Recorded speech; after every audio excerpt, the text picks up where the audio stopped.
My hands were shaking so hard I could barely hold the receipt. I sat in the passenger seat of our sedan in the mall parking lot, rain drumming on the roof, and I looked at my husband of 37 years, the man I'd trusted with everything, the man who'd held my hand through every loss and disappointment we'd faced together.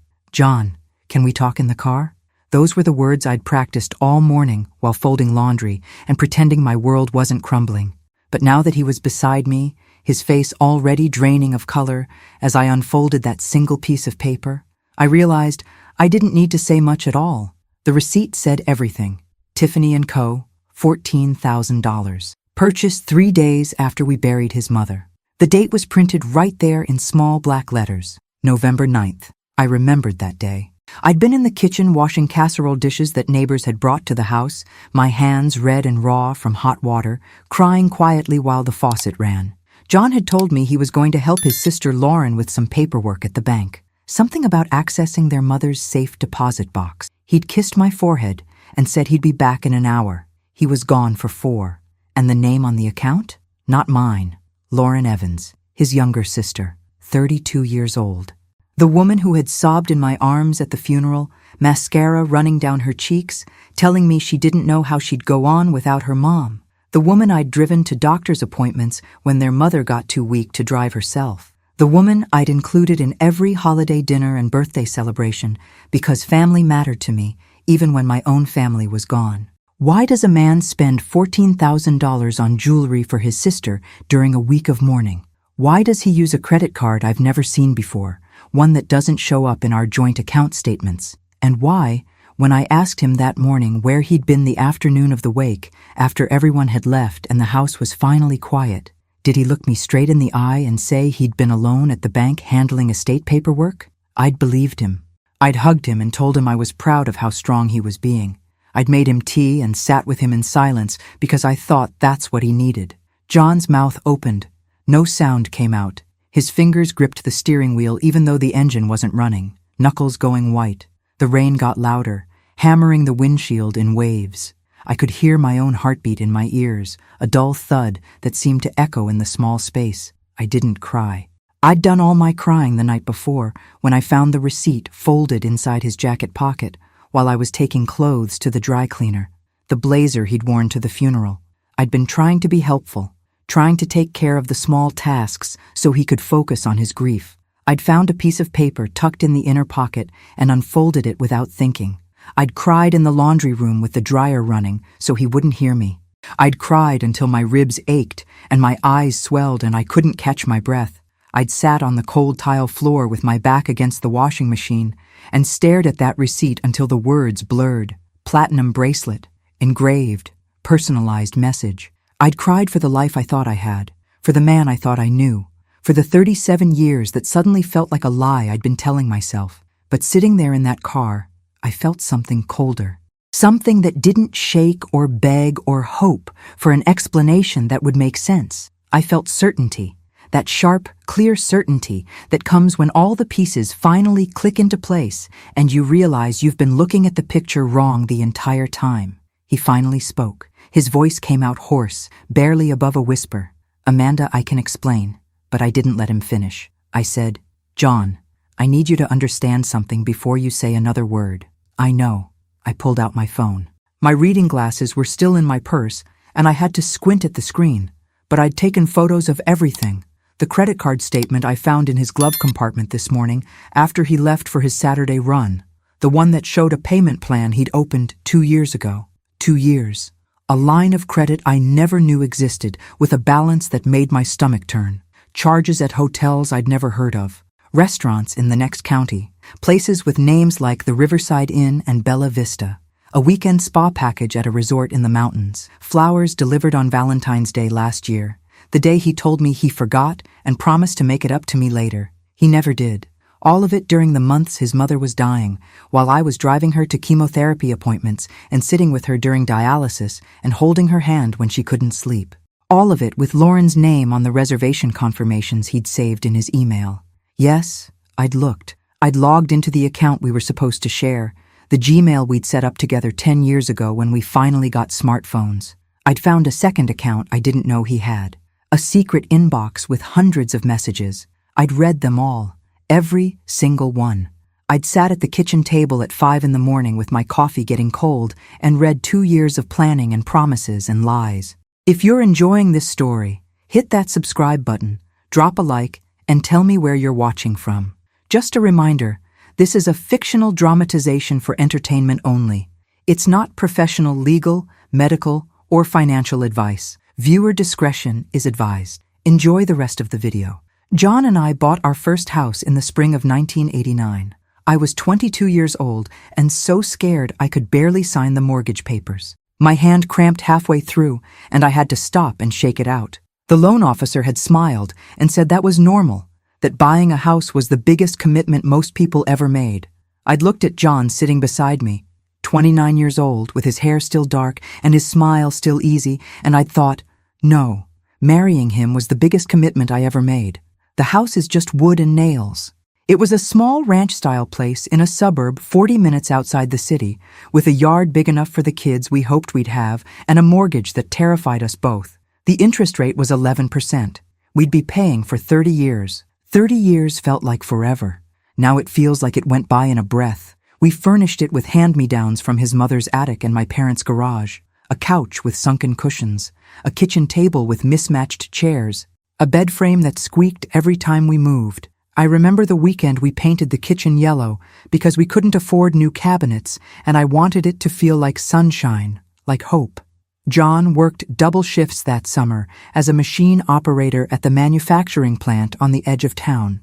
He'd leave at 6 in the morning and come home at 10 at night, smelling like metal and oil, so tired he'd fall asleep in his work clothes on the couch. I worked part-time at the community college library and took night classes for my associate degree in business administration. I was working towards something, a career maybe, a future that was more than just checking books in and out. We were broke and happy. At least I thought we were happy. Now I wonder if I just chose to see it that way because the alternative was too frightening. We never had children. That was the one shadow that followed us through all those years, the one thing we never talked about after a certain point because it hurt too much. We tried. God, we tried. We spent money we didn't have on tests and treatments and specialists who made promises they couldn't keep. I took pills that made me sick and gave myself shots that left bruises on my stomach. I tracked my temperature and counted days and prayed to a God I wasn't sure was listening. Nothing worked. By the time I was 35, we'd stopped talking about it. The house stayed quiet. No toys in the yard, no drawings on the refrigerator. Just the two of us, growing older in rooms that echoed. Jhon threw himself into work. He climbed the ranks at the plant, from operator to supervisor to floor manager. He worked weekends and holidays. He brought work home. I threw myself into being the daughter-in-law his mother wanted, the one who showed up and helped out and never complained. I helped her with her bookkeeping when she and John's father ran their small cleaning supply distribution business out of a warehouse near the highway. I drove her to doctor's appointments after John's father passed away suddenly in 2003 from a heart attack. I was there every Sunday for dinner. I brought the groceries, the fresh rolls from the bakery she liked, the decaf coffee because regular made her jittery. I stayed late and cleaned her kitchen and listened to stories I'd heard 100 times because that's what you do for family. When she got sick 2 years ago, when the doctor used words like stage 4 and palliative care, I was the one who coordinated hospice. I was the one who set up the hospital bed in her living room and organized her medications and kept track of her appointments. I was the one who sat with her when Jhon said he had to work late or had to meet with the estate lawyer or had to help Lauren with something his sister couldn't handle on her own. I didn't mind. I loved his mother. She'd been kind to me when my own mother passed away 15 years ago. She'd held me at the funeral and told me I was strong and that I'd get through it. I wanted to be there for her the same way. Lauren, his baby sister, the one everyone adored because she had their father's green eyes and their mother's quick laugh and a way of making you feel like you were the most important person in the room when she talked to you. She never finished college. She'd started 3 different programs, changed her major 4 times, and finally dropped out halfway through her junior year. She worked part-time at a boutique in town, selling overpriced candles and decorative pillows to women who had more money than sense. She lived in an apartment their mother helped pay for, a 1-bedroom in a complex with a pool she never used and a gym membership she never activated. Jhon always said Lauren needed more support, more patience, more understanding. He said, I didn't know what it was like to be the younger one, to feel like you were always being compared to someone who had it together. I didn't push back. I didn't want to seem jealous or small or like I was competing for his attention. I told myself it was family. Blood is thicker than water. That's what people say. I told myself Jhon was being a good brother. I told myself I should be grateful he cared about family so much because it meant he'd never abandon me. But now, sitting in that car with the rain pounding overhead and the receipt between us like evidence at a crime scene, I had two new questions burning holes in my mind. How long had this really been going on? And how much money had he spent on her that should have been ours? Money we'd earned together, money we'd saved for the retirement we were supposed to share. The funeral had been 17 days ago. Jhon's mother, Diane Evans, passed on a Tuesday evening in early November. The hospice nurse had called at 7:45. I remember the time because I'd been watching the clock, waiting for her to call, knowing it was close. I'd been there that afternoon. I'd held Diane's hand and told her it was okay to let go, that we'd be okay, that she could rest now. She'd squeezed my hand. I'd felt it, one gentle squeeze. And then I'd gone home to make dinner because the nurse said it could still be hours or even days, and I needed to take care of myself too. She died 2 hours later. Jhon was at the plant. I called him. I heard his voice crack when I told him. He said he'd be right home. He walked in the door 20 minutes later, and I held him while he cried. We stood in the kitchen, his mother's kitchen with the yellow paint I'd helped her choose, and he sobbed into my shoulder like a child. I told him I was sorry. I told him she wasn't in pain anymore. I told him she loved him so much, and I believed that's what he needed to hear. The service was that Saturday at the church Diane had attended for 40 years, a small brick building with stained glass windows and wooden pews that creaked when you sat down. The burial was private, just family. Me and Jhon and Lauren and a handful of Diane's cousins who'd driven in from out of state. I stood beside Jhon at the grave under a gray November sky and held his hand while the pastor said the final words, ashes to ashes, dust to dust. Lauren stood on his other side, crying into a tissue, her shoulders shaking so hard I thought she might collapse. She was wearing a black dress that looked expensive, too expensive for someone who worked part-time at a boutique. I noticed, but I didn't say anything. It wasn't the time. I remember reaching across Jhon and squeezing her arm. She looked at me with those red-rimmed green eyes and whispered, "Thank you for everything, Amanda. I don't know what we would have done without you." I'd whispered back, "We're family. We take care of each other." She'd nodded and gone back to crying. I'd felt good about that moment, proud even. I'd thought I was being the bigger person, the strong one, the one who held everyone together. 3 days later, while I was standing at the kitchen sink, washing the casserole dishes that neighbors and church friends had brought to the house, my hands red and pruned from the hot water, Jhon told me he had to run an errand.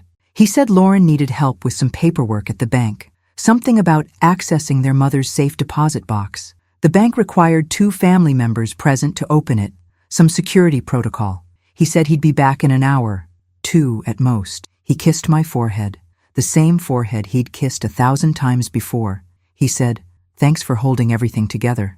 I don't know what I'd do without you." And then he left. He was gone for 4 hours. When he came home, the sun was setting, and I'd already put the dishes away and started going through the sympathy cards that had arrived in the mail. He was quiet, distracted. He went straight to the bedroom and changed his clothes. When he came back out, I asked if everything was okay with the safe deposit box. He said it was fine, just took longer than expected. A lot of paperwork. A lot of old documents. He said he was exhausted and was going to lie down for a bit. I didn't push. I figured grief looked different for everyone. I figured he needed space. That was the day he bought the jewelry. November 9th, a Thursday. While I was washing dishes and crying alone in our kitchen, he was at Tiffany & Co., spending $14,000 on a platinum bracelet for his sister. A bracelet engraved with words I still didn't know, words that were personal enough to cost extra, intimate enough to require a special order. I didn't find the receipt for 2 more weeks. It had been folded small, creased multiple times like someone trying to make it disappear, and tucked into the inner pocket of the blazer he wore to the funeral. I wasn't snooping. I need to be clear about that. I wasn't the kind of wife who went through her husband's pockets or checked his phone or questioned his every move. I trusted him. 37 years of marriage built on trust. Or at least I thought it was trust. Now I wonder if it was just willful blindness. I was trying to be helpful. Jhon had been so deep in his grief that he wasn't taking care of basic things. Laundry was piling up. Bills were sitting unopened on the counter. The trash needed to be taken out. I was trying to pick up the slack, to give him room to process, to be the supportive wife I'd always been. I grabbed his blazer from where it was draped over the back of a chair in the bedroom. It smelled like his cologne and something else, something floral I didn't recognize. I was going to take it to the dry cleaner, along with my own funeral clothes. I checked the pockets out of habit, the same way I'd been checking pockets for 37 years, because men never remember to take things out before laundry. I found a piece of paper and unfolded it without thinking. At first, I didn't understand what I was looking at. The Tiffany logo at the top, the date, the amount, $14,372. My brain couldn't make sense of it. Why would Jhon be at Tiffany? We didn't shop at places like that. We were mortgage and grocery budget people. We bought practical gifts, sweaters and books and kitchen gadgets, not $14,000 jewelry. And then I saw the line that said, account name, Lauren Evans. Not Amanda Evans, not even a joint purchase, just her name, his sister's name. And below that, item description, platinum bracelet with custom engraving. And below that, in smaller print, personalized message engraving, additional charge. I stood in our bedroom holding that receipt, and I felt something crack open inside my chest, not my heart breaking. That would come later. This was different. This was the sound of a foundation giving way, the first stress fracture in a structure you thought was solid. I sat down on the edge of the bed. My reading glasses were in the other room, and the print was small, but I could read enough. November 9th, 4 days ago, the day he said he was at the bank with Lauren. I did what I told myself for 37 years I would never do. I went looking for more. I didn't plan it. I didn't think about it. I just moved. I went to Jhon's car in the garage. It was unlocked. I opened the glove compartment. Inside was a stack of papers held together with a binder clip. I pulled them out. Credit card statements. A Visa I'd never seen before. Not in his wallet. Not in our file cabinet where we kept all our financial documents. A secret card. I stood there in the dim garage light reading 3 months of statements. Hotels, the Marriott 2 counties over, a bed and breakfast in the mountains, charges at restaurants we'd never been to, La Maison, The Grove, Antonio's, expensive places, date night places, a florist called Petals and Stems, a wine delivery service, monthly charges of $200 for something called Premium Reserve Club. And then, clipped to the back of the stack, a printed email confirmation, a reservation at a place called Mountain View Inn, 2 guests, check-in date, September 20th, checkout date, September 22nd. I knew that weekend. I remembered it. Jhon had told me he had to help Lauren move to a new apartment. She'd finally found a place she could afford on her own, closer to her job. He said she needed help with heavy furniture and that it would take all weekend. He'd left Friday after work and come home Sunday evening tired and sore. He'd shown me a bruise on his arm from carrying a dresser downstairs. I'd made him dinner and run him a bath with Epsom salts. I'd been the perfect wife, but he hadn't been helping her move. He'd been at a mountain inn with her, 2 guests, a room with a view, probably champagne and breakfast in bed and all the romantic things we used to do when we were young and in love and thought the world was full of possibility. I felt my knees weaken. I sat down in the driver's seat of his car, right there in our garage with the overhead light casting strange shadows, and I remembered something his mother had said to me once. It was years ago, maybe 10 or 12. We were folding laundry in her living room, one of those quiet Sunday afternoons when you're doing mindless tasks and talking about nothing important. She'd looked at me and said, "Amanda, you're the one who's always been there. Don't ever let anyone make you forget that. You're the one who stayed." At the time, I thought she meant I was dependable, reliable, the steady one. Now I wondered if she'd been trying to warn me, if she'd known something about her son that I was too naive or too trusting to see. If she'd been trying to tell me to protect myself. I took photos of everything, every statement, every charge, every email confirmation. I used my phone and I made sure the images were clear.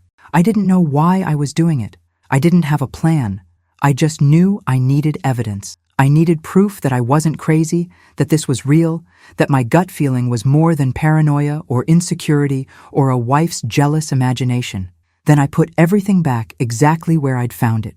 I closed the glove compartment. I turned off the garage light. I walked back into the house. Jhon was in the living room watching television, some documentary about World War II that he'd seen before. He looked up when I came in. He said, "Where'd you go?" I said, "Just checking the garage. I thought I heard something." He nodded and went back to the documentary. He didn't ask what I'd heard. He didn't seem concerned. He didn't seem like anything was wrong at all. That night I lay beside him in our bed and stared at the ceiling while he slept. I listened to him breathe, that deep, steady rhythm of someone who has nothing to feel guilty about, and I felt a distance open up between us that was wider than the 6 inches of mattress that separated our bodies. I felt like I was looking at a stranger. This man I'd slept beside for 37 years, whose body I knew as well as my own, whose habits and quirks and patterns were woven into my daily life. Who was he? Had I ever really known him? We had 30 days until the estate settlement hearing. John's mother had left a will. She'd been organized that way, meticulous even. She'd updated it 2 years ago when she got her diagnosis, when the doctors told her the cancer was advanced and treatment would only buy time. There was the house, a small 2-bedroom bungalow in an older neighborhood where property values had been climbing. There was a life insurance policy worth about $80,000, and there were the remaining assets from the cleaning supply distribution business she and John's father had built, things like inventory and equipment, and a few outstanding accounts receivable. The lawyer had estimated the total estate value at somewhere around $230,000. Not a fortune, not life-changing money, but enough to matter. The lawyer had called us in for a meeting 2 weeks before Diane passed. His office was in a small professional building near the courthouse, the kind of place with worn carpet and wood paneling that hadn't been updated since the 80s. We'd sat in his conference room while he explained the terms. Jhon was named executor. That was expected. He was the oldest child, the responsible one. Lauren was named as a primary beneficiary, also expected. She was blood family. But then the lawyer had mentioned something else, a trust clause that Diane had added 5 years ago. He'd read it aloud from the document.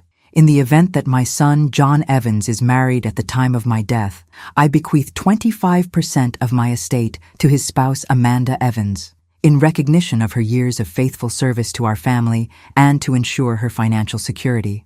The rest would be divided between Jhon and Lauren according to a formula based on need and circumstance, to be determined by the executor in consultation with legal counsel." I'd been shocked. I'd looked at Diane, who was sitting in a wheelchair beside me, oxygen tubes in her nose, her hands folded in her lap. She'd looked back at me and smiled. She'd reached over and patted my hand. She'd said, "You've earned it, honey. Don't let anyone tell you different." At the time, I'd thought it was generous, thoughtful, a recognition of all the years I'd spent showing up and helping out. Now I wondered if it had been insurance, protection, a way to make sure I'd be okay if her son turned out to be exactly what she feared he might be. 25% of $230,000 was $57,500. That was my share. Enough to pay off the remaining balance on our mortgage, about $43,000.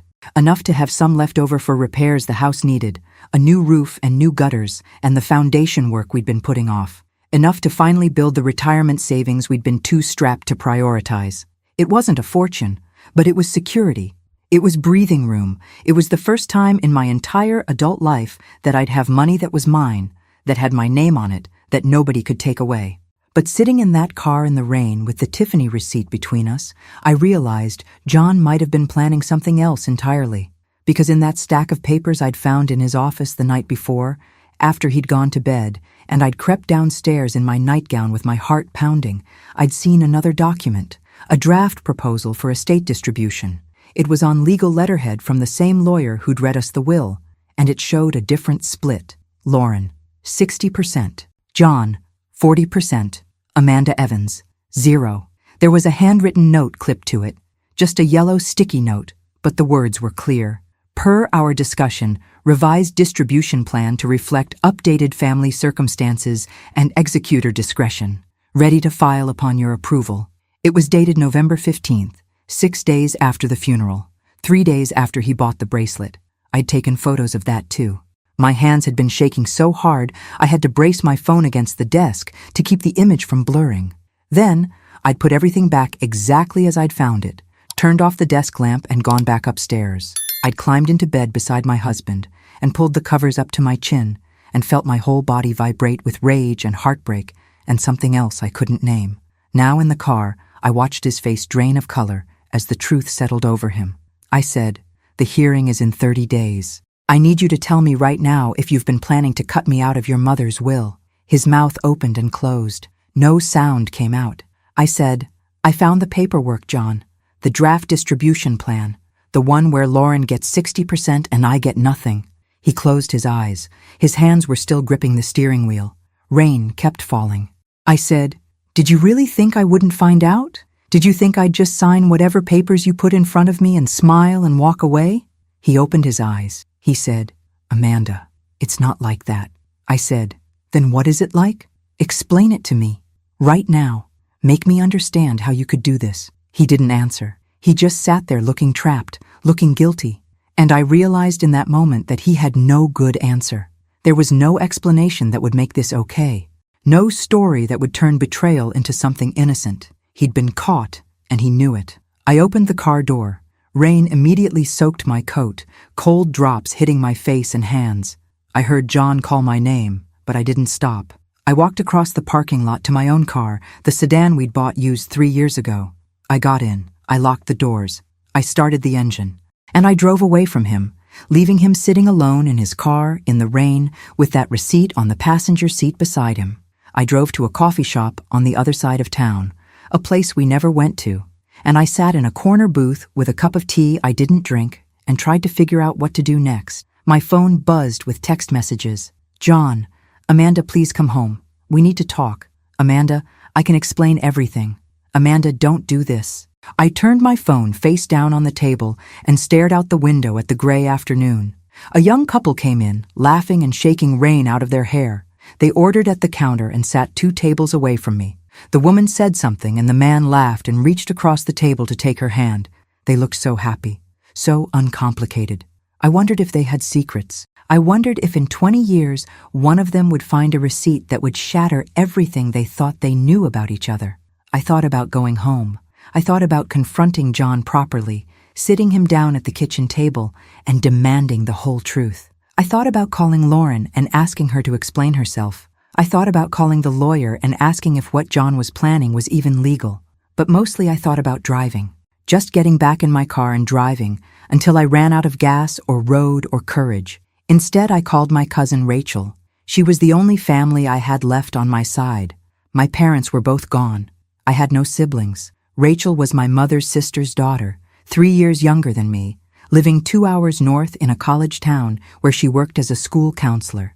We'd stayed close over the years, talking every few weeks, visiting a few times a year. She knew me. She knew my marriage. She'd been at our wedding. She'd held my hand through the worst of the fertility treatments. She'd cried with me when my mother died. The phone rang 3 times. She answered. Her voice was bright. "Hey, Amanda, what's up?" And I just broke. I started crying right there in the coffee shop booth with strangers around me. I said, "Rachel, I need help. I think my marriage is over." She didn't ask questions.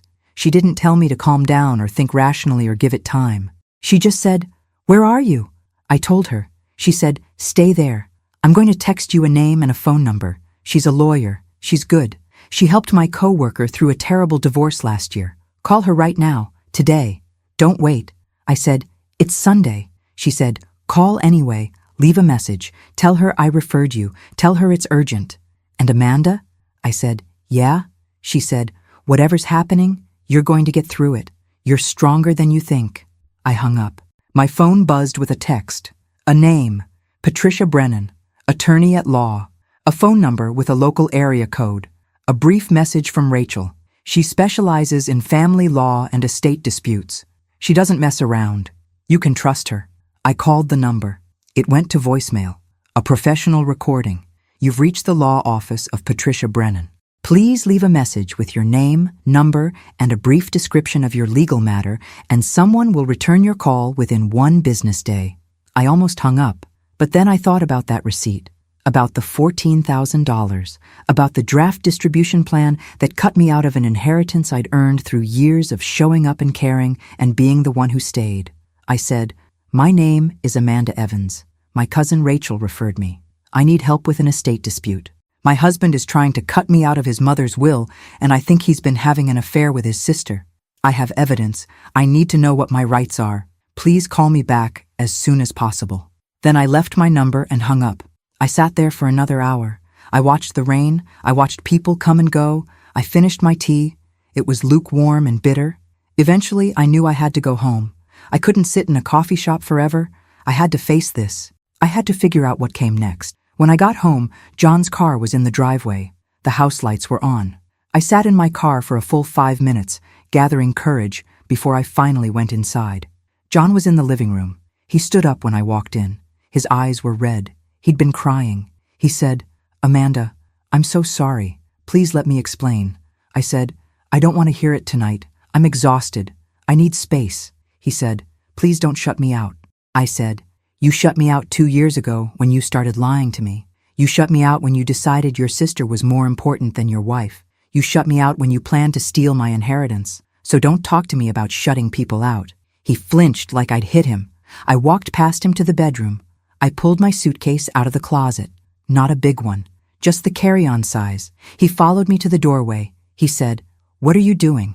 I said, "I'm packing some things. I'm going to stay somewhere else for a few days." He said, "Amanda, no, please, we can work through this." I turned around. I said, "Can we? Can we work through you spending $14,000 on jewelry for your sister? Can we work through 2 years of secret hotel visits? Can we work through you planning to cut me out of the will? Tell me, Jhon, how do we work through that?" He had no answer. He just stood there looking helpless. I packed a few days' worth of clothes, toiletries, my laptop, my important documents, the ones I kept in a file box in the closet, birth certificate, social security card, our marriage certificate, the deed to the house. I took photos of all of it with my phone too, just in case. I took my grandmother's jewelry box, the small wooden one with the carved lid that was the only thing I had left from her. I didn't know if I'd need it. I just knew I wanted it with me. Jhon said, "Where are you going?" I said, "I don't know yet." He said, "At least stay here.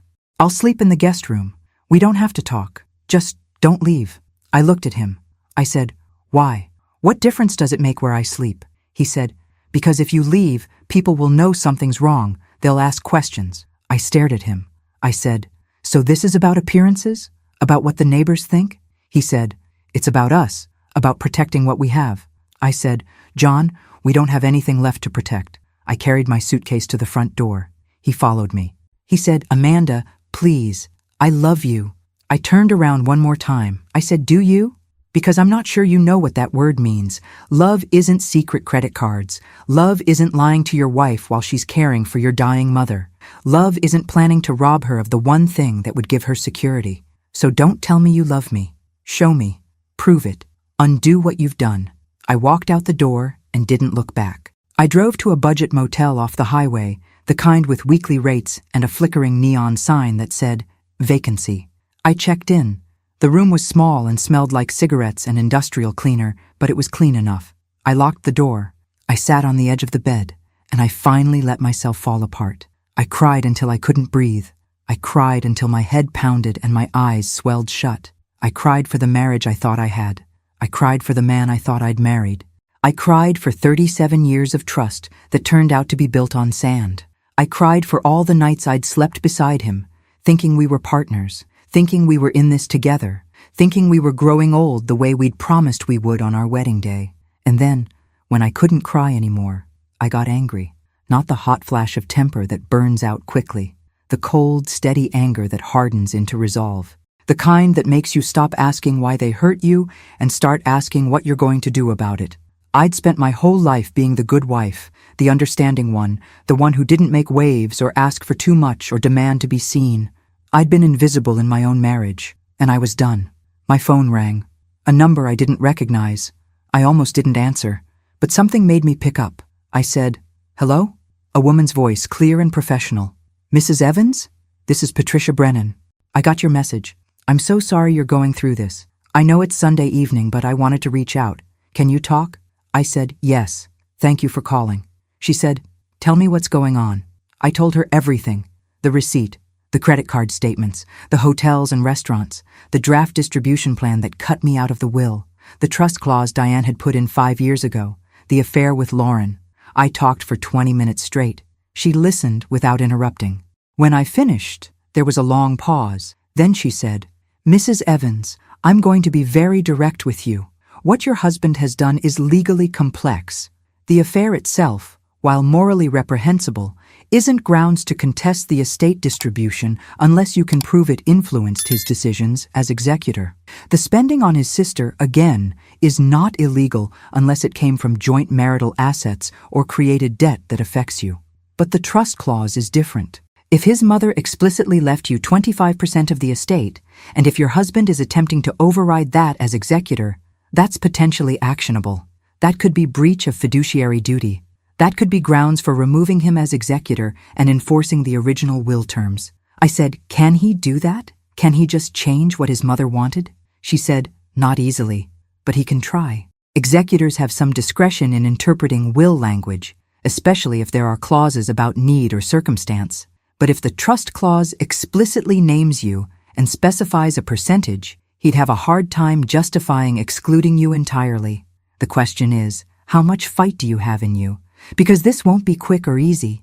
Estate litigation can take months, it can get expensive, and it will get ugly." I thought about that. I thought about standing up in court and airing all of this in public. I thought about everyone in our small town knowing what Jhon had done, what Lauren had done. I thought about the whispers and the judgment and the gossip. And then I thought about that receipt, about sitting in a laundry room crying while he was buying jewelry for his mistress, about being erased from a will written by a woman who'd loved me and tried to protect me. I said, "I have the fight. Tell me what I need to do." She said, "First thing tomorrow morning, come to my office. Bring every piece of evidence you have. Every photo, every document, every text message. We're going to file a petition to intervene in the probate proceeding. We're going to put your claim on record before he can push through any amendments. And we're going to request an emergency hearing to freeze any distributions until this is resolved. We're going to move fast, and we're going to make it very clear that you're not going away quietly." I said, "How much is this going to cost?" She said, "I charge $250 an hour for estate litigation, but I offer payment plans. And if we win, we can petition the court to have your attorney fees paid out of the estate. Your husband created this mess by trying to manipulate his fiduciary role. The court won't look kindly on that." I said, "Okay, let's do it." We set an appointment for 9 the next morning. I hung up. I sat in that motel room with the heater rattling and the sound of traffic outside, and I felt something shift inside me. I wasn't a victim anymore. I was a woman with a plan. I was a woman who'd been pushed too far and was finally pushing back. I didn't sleep much that night. I lay in the unfamiliar bed, staring at the ceiling and thinking about everything that had led to this moment. All the small compromises. All the times I'd bitten my tongue or looked the other way or told myself it wasn't worth fighting about. All the years I'd made myself smaller so he could feel bigger. All the ways I'd erased myself to make room for him. No more. The next morning, I was at Miss Brennan's office at 8:45. She met me in the lobby, shook my hand, and led me back to a small conference room. She was younger than I'd expected, maybe mid-40s, with dark hair pulled back in a neat bun and glasses that gave her a serious look. She had the kind of face that didn't waste energy on unnecessary expressions. She got straight to business. "Show me everything you've got." I pulled out my phone. I showed her all the photos, the receipt, the credit card statements, the reservation confirmations, the emails between Jhon and Lauren, the draft distribution plan with the handwritten note. She studied each image carefully, zooming in, reading every word. She took notes on a legal pad. When she finished, she looked up at me. "Mrs. Evans, this is a strong case. These emails show clear intent to defraud you of your inheritance. They show coordination between your husband and his sister to manipulate the estate distribution for their benefit. The credit card statements establish a pattern of financial behavior that contradicts his role as a responsible executor. And the draft distribution plan is the smoking gun. He was planning to cut you out entirely while maintaining the facade of a grieving son following his mother's wishes." I said, "So what do we do?"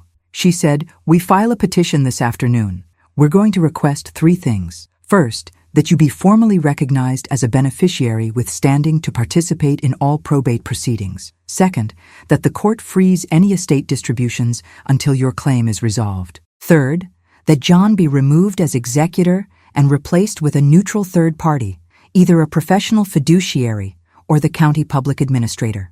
I said, "Will the court actually do that?" She said, "If we present this evidence, yes." Judges take executor misconduct very seriously. The role comes with a fiduciary duty, a legal obligation to act in the best interests of all beneficiaries, not just yourself. Your husband has clearly violated that duty. The court will act. She paused. Then she said, "But I need to prepare you for what's coming. Your husband will fight back. He'll hire his own lawyer. He'll try to discredit you. He'll argue that you're a bitter wife trying to weaponize the probate process. He might claim the emails are taken out of context or that his relationship with Lauren is irrelevant to the estate. He might even try to argue that the trust clause is ambiguous or that his mother would have wanted him to have discretion. This is going to get personal and it's going to get painful." I said, "I'm already in pain. At least now it'll be for a reason." She nodded. She said, "Good. I like working with clients who know what they want. Let's get started." We spent the next 3 hours going over every detail. She asked me questions I hadn't thought about. How long had Diane been planning her estate? Had she ever expressed concern about Jhon's judgment? Had she ever mentioned wanting to protect me? I told her about that afternoon folding laundry, about Diane saying I was the one who'd always been there, about the way she'd looked at me when the trust clause was read aloud. Ms. Brennan wrote it all down. By early afternoon, the petition was drafted. 10 pages of legal language laying out the facts, citing case law, requesting specific relief. She had me read it. She explained each section. Then she said, "If you sign this, you're formally declaring war. There's no going back. Are you ready?" I picked up the pen. I signed my name, Amanda Marie Evans, the same signature I'd used to sign our marriage certificate 37 years ago. But this time, I wasn't promising forever. I was demanding what was mine. Ms. Brennan filed the petition electronically that afternoon. She said, "The court will send notice to your husband and his lawyer within 24 hours. By this time tomorrow, he'll know you're serious." I said, "Good. Let him know." I went back to the motel. I ordered takeout from a Chinese restaurant down the street and ate it sitting cross-legged on the bed watching cable news. My phone buzzed with texts from Jhon. "Please call me. We need to talk. This is insane. You're making a huge mistake." I blocked his number. Then my phone rang. A number I didn't recognize. I answered cautiously. "Hello?" A woman's voice. "Amanda? It's Lauren. We need to talk." My stomach dropped. I said, "I don't think we have anything to say to each other." She said, "Please, just hear me out. 5 minutes." I almost hung up. But something stopped me. Maybe I wanted to hear what she'd say. Maybe I wanted to hear if she'd try to justify herself. I said, "Fine, 5 minutes." She said, "I didn't know he was going to cut you out of the will." I swear I didn't. I said, "Lauren, I read the emails. You knew everything." She said, "I didn't know he was going to do it that way. I thought he'd talk to you first, work something out." I said, "Work something out? Like what? Like asking me to give up the inheritance his mother specifically left me so the two of you could run off together?" She was quiet. Then she said, "Amanda, I'm sorry. I know that doesn't mean anything now, but I am. I didn't mean for this to happen. It just did." I said, "Things don't just happen, Lauren. People make choices. You chose to sleep with your brother. You chose to help him lie to me. You chose to participate in planning to steal from me. Those were all choices." She started crying. She said, "I love him." I said, "Then you should have stayed away from him. He was married. I was your sister-in-law. I was good to you. I drove you to appointments. I brought you groceries when you were broke. I included you in every family event. And you repaid me by sleeping with my husband." She said, "I know. I know it was wrong. I didn't know how to stop." I said, "You stop by stopping. You stop by being a decent person. But you're not, are you? Neither of you are." I hung up. My hands were shaking. I felt nauseous. I went to the bathroom and splashed cold water on my face. I looked at myself in the mirror. I looked older than I remembered, tired. There were lines around my eyes and gray in my hair that I usually covered with color. I looked like a woman who'd been through something, and I had, but I also looked like a woman who was still standing, still fighting, and that was something. The next morning, Ms. Brennan called. She said, "We got movement. The court scheduled an emergency hearing for Friday morning. That's 4 days from now. Your husband's lawyer filed a response already. They're arguing that the petition is frivolous and vindictive. They're claiming you're trying to abuse the legal process to punish him for marital issues that have nothing to do with the estate. But the judge set the hearing anyway, which means she sees enough merit to take this seriously." I said, "What happens at the hearing?" She said, "We present evidence. We make our case. They make theirs. The judge decides whether to grant our requests. If we win, your husband gets removed as executor, and estate distributions get frozen until this is resolved. If we lose, we regroup and figure out our next move. But I don't think we're going to lose. The evidence is too strong." I said, "What do I need to do?" She said, "Be there. Dress professionally. Be prepared to testify if the judge asks you questions. And don't talk to your husband or Lauren. Any communication should go through me. If they contact you, don't engage." I said, "Understood." The next 4 days were the longest of my life. I stayed at the motel. I avoided our neighborhood. I didn't go to the grocery store or the pharmacy or anywhere I might run into people who knew us. I felt like I was hiding, but I told myself I was just being strategic. I was protecting my peace until the hearing. I called my cousin Rachel. I told her what was happening. She said, "Good for you. I'm proud of you." I said, "I'm scared." She said, "You should be. You're doing something brave. Brave is always scary, but you're doing the right thing. Don't doubt that." I didn't tell anyone else, not the friends I'd made through Jhon's work, not the women from the church Diane used to attend, not the neighbors who'd brought casseroles after the funeral. I didn't know who would take my side and who would think I was being vindictive or greedy or a bad wife for airing our dirty laundry in public. So I stayed quiet. I stayed hidden. I waited. Friday morning came. I put on my best dress, a navy blue one I usually wore to church. I did my makeup carefully, covering the dark circles under my eyes. I pulled my hair back in a neat bun. I wanted to look put together, credible, like someone a judge would believe. Ms. Brennan picked me up at the motel. She drove us to the courthouse, a stone building downtown with marble steps and tall columns. We walked through security. We took the elevator to the 3rd floor. We found the courtroom. Probate Court, Division B, Judge Margaret Sanderson presiding. Jhon was already there with his lawyer, a tall man in an expensive suit. Jhon looked terrible. He'd lost weight. His eyes were red and puffy. He looked at me when I walked in. I looked away. I sat with Ms. Brennan at the petitioner's table. We laid out our documents. We waited. The bailiff called the case. In the matter of the estate of Diane Frances Evans, deceased. Petition for emergency relief filed by Amanda Marie Evans, secondary beneficiary. The judge entered. She was a woman in her mid-60s with gray hair and reading glasses on a chain around her neck. She sat at the bench. She looked at the file in front of her. Then she looked up at us. "I've reviewed the pleadings. This is an unusual situation. Mrs. Evans, you're represented by Ms. Brennan. Mr. Evans, you're represented by Mr. Hoffman. I'm going to hear from both sides. Ms. Brennan, you filed the petition. You go first." Ms. Brennan stood. She was calm and confident. "Your Honor, this case involves a clear violation of fiduciary duty by the executor of the estate. Mrs. Amanda Evans was named as a beneficiary in a trust clause added by the decedent 5 years ago. That clause specifically bequeaths 25% of the estate to Mrs. Evans in recognition of her years of service to the family. However, the executor, who is also Mrs. Evans's husband, has been planning to exclude her from any distribution. We have documentary evidence showing coordination between the executor and another beneficiary, his sister Lauren Evans, to manipulate the estate for their personal benefit. She presented the printed emails. She presented the draft distribution plan. She presented the credit card statements showing Jhon's financial relationship with Lauren during the time he should have been focused on his mother's care and the proper administration of the estate. She presented everything methodically, building a timeline, connecting the dots. Mr. Hoffman stood to object several times. "Relevance, Your Honor. The executor's personal relationships have no bearing on his ability to administer the estate. Hearsay, Your Honor.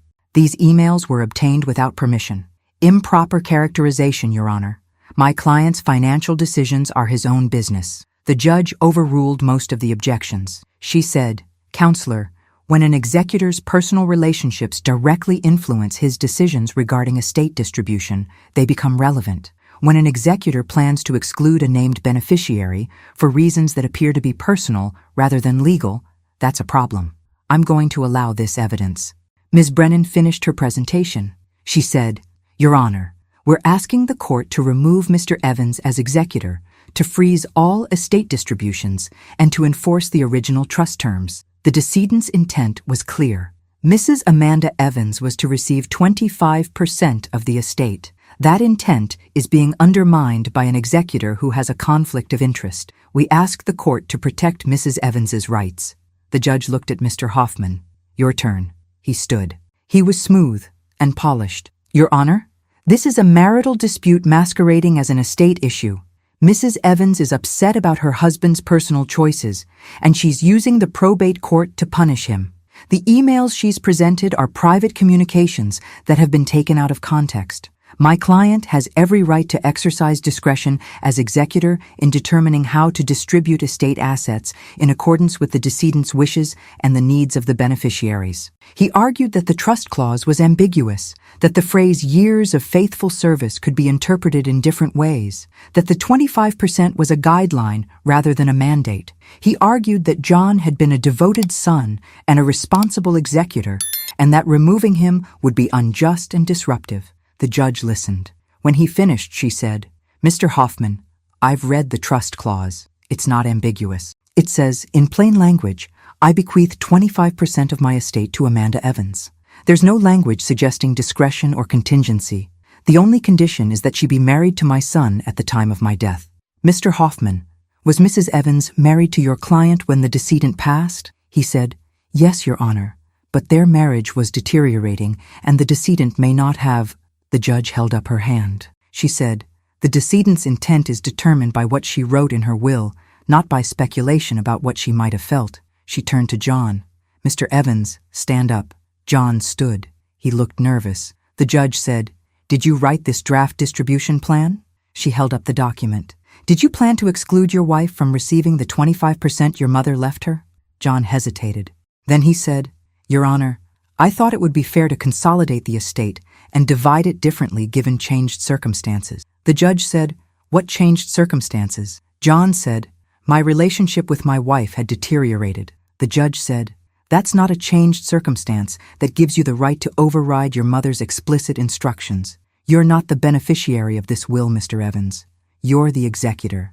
That means you have a legal duty to follow your mother's wishes, not substitute your own judgment." She looked back at Mr. Hoffman. She said, "Counselor, your client has a clear conflict of interest. He's attempting to benefit his sister, with whom he has a personal relationship that appears to be inappropriate, at the expense of his wife, who was named by the decedent as a beneficiary. That's not discretion. That's self-dealing. And it's exactly the kind of behavior that warrants removal of an executor." She shuffled some papers. Then she said, "Here's my ruling. I'm removing Jhon Evans as executor of the estate of Diane Frances Evans, effective immediately. I'm appointing Margaret Chen, a professional fiduciary, as successor executor. Ms. Chen will oversee the estate administration and ensure that all distributions are made in accordance with the will's terms. I'm also freezing all distributions until a full accounting of estate assets is completed, and I'm ordering that the original trust clause be enforced. Mrs. Amanda Evans is entitled to 25% of the estate. That's not negotiable." She looked at me. "Mrs. Evans, you'll need to work with the new executor to finalize your share." She looked at Jhon. "Mr. Evans, you're required to cooperate fully with Ms. Chen. If you obstruct this process in any way, you'll be held in contempt. Do you understand?" Jhon said, "Yes, Your Honor." His voice was barely audible. The judge said, "This hearing is concluded. Good luck to all of you." She stood. The bailiff said, "All rise." And just like that, it was over. I walked out of that courtroom, into the marble hallway, and I felt my legs almost give out. Ms. Brennan caught my arm. She said, "You did it. We did it." I said, "I can't believe it." She said, "Believe it. You just won." Jhon and his lawyer came out a minute later. Jhon looked at me. He opened his mouth like he was going to say something. Ms. Brennan stepped between us. She said, "Mr. Evans, All communication should go through your attorney. Do not contact my client directly." He closed his mouth. He walked away. Ms. Brennan drove me back to the motel. On the way, she said, "The new executor will contact you within a few days to discuss next steps. It'll take a few weeks to finalize the accounting and process the distributions, but your 25% is secure. Your husband can't touch it." I said, "What about the divorce?" She said, "That's separate, but if you want to file, now is a good time. You have momentum. You have evidence of infidelity and financial misconduct. You'd have a strong case for an equitable division of marital assets." I said, "I think I need a few days to process all of this." She said, "Take your time, but don't wait too long. Momentum matters." I nodded. That night, I sat in my motel room and cried again. But this time, it was different. This time, it wasn't grief. It was relief. It was exhaustion. It was the feeling of finally being able to breathe after holding your breath for so long you forgot what oxygen felt like. I filed for divorce 2 weeks later. Jhon didn't contest it. We met once, in a conference room at Ms. Brennan's office, to sign the separation agreement. We divided the house, the cars, the retirement accounts. I kept my share of the estate money. I used it to pay off the mortgage and put a down payment on a small condo closer to town. 2 bedrooms, a balcony with a view of the park. It was mine, all mine. The divorce was finalized 6 months later. I didn't go to the hearing. Ms. Brennan handled it. She called me afterward and said, "It's done. You're officially single." I said, "Thank you for everything." She said, "You did the hard part. I just filed the paperwork." I heard through Rachel that Jhon and Lauren stayed together for a few more months after the divorce. Then she left him for a younger man, someone she met at the boutique where she worked. Jhon tried to call me once after that. I didn't answer. He left a voicemail saying he was sorry, that he'd made terrible mistakes, that he hoped someday I could forgive him. I deleted it. I didn't need his apology. I didn't need his regret. I needed him out of my life. I started over. I went back to school and finished the degree I'd started 40 years ago. I got a job as a paralegal at Ms. Brennan's firm. She said I had good instincts and attention to detail. I volunteered at a legal aid clinic helping other women navigate divorce and estate disputes. I found purpose in that, in being the person I'd needed when my world was falling apart. I made new friends. I joined a book club at the library. I took up hiking. I traveled to places I'd always wanted to see but never had, because Jhon wasn't interested. I went to the Grand Canyon. I went to New England to see the fall leaves. I went to the coast and stood on the beach and felt the ocean spray on my face and thought about how big the world was and how much of it I'd never seen because I'd been too busy being small. I turned 60 last month. I celebrated with Rachel and a few friends at a quiet restaurant downtown. No big party, no fuss, just good food and good company and the feeling that I was exactly where I was supposed to be. Someone asked me if I was dating. I said no. They asked if I wanted to. I said I didn't know. Maybe someday, maybe not. I was learning that being alone wasn't the same as being lonely, that I could be whole, all by myself. I still have that receipt, the Tiffany receipt. I keep it in a drawer in my desk at home, folded the same way I found it. Sometimes I take it out and look at it. $14,000, a platinum bracelet, engraved with words I'll never know. It doesn't hurt anymore. It's just paper now. Just proof that I survived something I didn't think I could survive. I learned a lot in those months after finding that receipt. I learned that love isn't enough if it's not honest. I learned that being kind doesn't mean being silent. I learned that choosing yourself isn't selfish, it's survival. I learned that it's never too late to start over, to build a new life, to become the person you were always meant to be before someone else's needs and wants and betrayals took up all the space. I'm 60 years old. I live alone in a small condo. I work at a job I find meaningful. I have friends who value me. I have peace. I have clarity. I have a future that belongs entirely to me. It's not the life I planned when I was 22 and signing mortgage papers with a young man I thought I'd grow old with. But it's a good life, maybe even a better one. Jhon lives across town now. I heard he sold his mother's house and moved into an apartment. I don't know what he does with his time. I don't ask. We exist in the same small town but in different orbits, 2 people who used to share everything and now share nothing but a past. Lauren moved to another state. I heard she got married, had a baby. I hope she's happy. I hope she learned something from all of this. I hope she never does to someone else what she did to me. But I don't think about her much anymore. She's not worth the space in my head. Every morning I wake up in my condo with sunlight streaming through the windows, and I make coffee and sit on my balcony and watch the world wake up. I think about where I've been and where I'm going. I think about the woman I was and the woman I've become, and I feel grateful, not for the pain, not for the betrayal, but for what it taught me, that I'm stronger than I thought, that I'm worth fighting for, that I deserve honesty and respect and a life lived on my own terms. I don't regret the years I spent with Jhon. They were part of my story. They made me who I am, but I don't miss them either. I don't miss walking on eggshells or making myself small or pretending everything was fine when it wasn't. I don't miss being invisible in my own life. Now I'm visible. Now I matter. Now I'm the author of my own story instead of a supporting character in someone else's. And that, I've discovered, is worth more than any inheritance or any marriage or any promise someone else made and then broke. I'm still learning, still growing, still figuring out who I am without the weight of other people's expectations. But I'm doing it on my own timeline, in my own way, with my own rules. And that's the greatest gift I could have given myself. So when people ask me if I'm angry at Jhon, I say no, I'm not angry anymore. Anger takes energy, and I need that energy for myself now. When they ask if I forgive him, I say I'm working on it. Forgiveness isn't something you decide to do once and it's done.